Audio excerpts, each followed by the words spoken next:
Wayfinder just got a second chance at life after being cut short by the publisher following a round of layoffs and corporate reorgs that came from a CEO shakeup.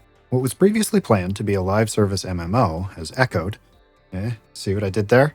Into a solo third-person action RPG with up to 3-person co-op. Now, regardless of how you might feel about the decision to change directions, and I imagine there's plenty of valid concern and upset from folks who were stoked to get an MMO, I think the devs here deserve credit for bringing something which is clearly a labor of love into fruition, even if the implementation took a hard left turn due to some outside forces. Instead of getting bogged down in what might have been, let's take a look at the game as it exists now to try to answer the main question here of, is Wayfinder Echoes worth your $25 US and time? For the TLDR crew, yes, absolutely. If you enjoy crispy combat without getting into FromSoft territory, fun and stunning visuals, character progression that has depth without requiring a degree in mathematics or an unnatural predilection for spreadsheets, and a late game system that feels like a mashup of Monster Hunter and what the Mythic Plus system in WoW could have been if it didn't suck. If putting all that into a solid single-player experience with the option for co-op sounds good to you, go buy and download it right now. Well, not right now. Finish the rest of the video first, because YouTube things. But seriously, go buy it right after you're done here. At the time of recording, I've put about 25 hours into Wayfinder, sticking almost exclusively to Nis, who is this game's stabby, squishy rogue character. Have a type, I'm not sorry about it. Bit of a disclaimer here, RNG is RNG, so my experiences with loot and progression may be statistically different than yours. As of now, I've finished the main story, a sizable amount of side quests, and several of the mythic boss runs that serve as your endgame character progression treadmill. So far, that's all been solo, mostly because the friends I have on PC have been busy prepping for Elden Ring DLC, or unfortunately have bought into the anti-hype about the game that the internet is exceptional at drumming up. This is why we can't have nice things, people. With DE previously at the publishing helm, I was initially expecting something similar to the smooth controls and blatant power fantasy, low-commitment quasi-multiplayer mashup that is Warframe. But what I got was something far more akin to Darksiders meets Diablo. And I've got to say, I'm really happy to have been wrong here. Before we go too far, I'm unapologetically a gameplay first kind of guy. Graphics are normally pretty far down my list of priorities when it comes to deciding which games are going to consume all of my free time. When I'm on console, it's performance mode for life, and on PC, I routinely turn down some of the bells and whistles to stay well over 100 FPS on my aging 3080 Ti. That said, Wayfinder Echoes is a beautiful, visually distinct game with a vibrant art style that left me stopping to just look around and absorb the environment on several occasions. Animations are generally pretty clean, responsive, and feel good to interact with. Frame stayed pretty firmly in the triple digits a majority of the time for me, and when it did drop below that, it still felt subjectively smooth most of the time. There does seem to be a bit of a shader loading issue I encountered throughout the game, which was more pronounced in the later areas, where there's notable stutter the first time a spell effect or potentially a projected texture loads. Usually this isn't a problem when you're dealing with crunchies, but it becomes troublesome with chunkier foes or bosses. Again, this might be my aging graphics card, but it did persist even after trying a couple different video driver versions and reinstalling the game. Annoying, yes. Deal breaker, no. Early access means bugs along the way, and people smarter than me should sort this out as we get closer to 1.0. From what I've experienced thus far, there's 2 distinct core gameplay loops for Wayfinder Echoes. The first one being progressing through the campaign, where you unlock each unique lost zone, explore it through the expedition system, encounter the unique bosses along the way. Then, after completing all of the campaign, we take a left turn into this second core gameplay loop, which resembles much more that Monster Hunter meets the WoW Mythic Plus archetype I described a moment ago. Overall, significant character and gear upgrades come through drops of progressing item level, as well as through the Echo system, which are lootable objects that then slot into your character's equipment. Think of them like easily interchangeable gems or enchantments, runes, something like that. Excess echoes can then be melted down to materials to upgrade the ones you like, and overall the system has just enough complexity to be interesting and rewarding, to figure out once you approach mid to end game without becoming a chore or a separate game in and of itself. Character-specific upgrades are through the Awakening system, and boost stats for both your Wayfinder and their specific weapons. Materials to fuel all these systems fit in nicely with the tiered mutator system, so you have a great degree of agency in having your time spent be productive. I'm a fan of how these systems have been implemented overall.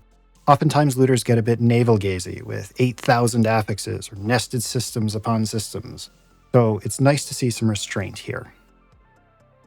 I did run into a couple difficulty spikes through the campaign where RNG was a bit less generous. This happened around levels 15 and 25. I imagine these could have been helped out via the crafting system, but I'm stubborn about saving mats to minimize later recrafting or grinding.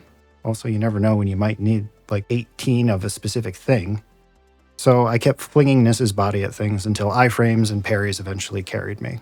And on top of all of these, there's a talent constellation for each Wayfinder with meaningful upgrade paths and abilities that fundamentally change and augment how your character plays.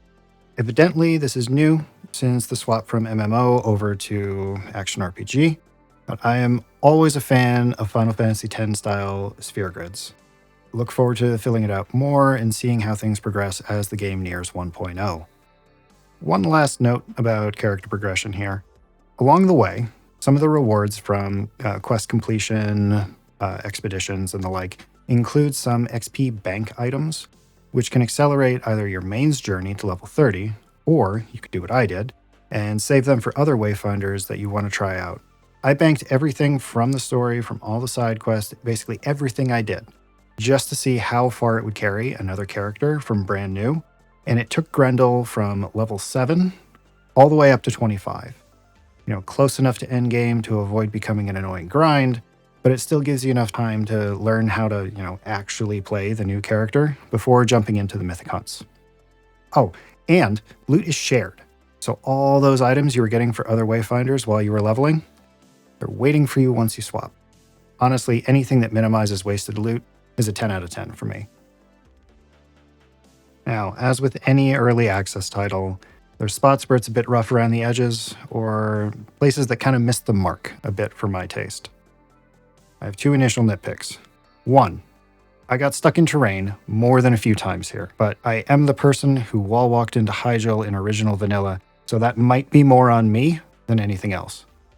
Two, I'd really like to know what precisely I'm in combat with inside Greymorn's cave that consistently prevents me from fast traveling. It's also really cool and a rarity that the entirety of the main story is voice acted. It does feel a bit like an MMO storyline at times, to fit the quest and world design. There's quite a bit of exposition in the first hour of the game where you're watching characters talk about the events at play versus actually playing the game, which doesn't feel great.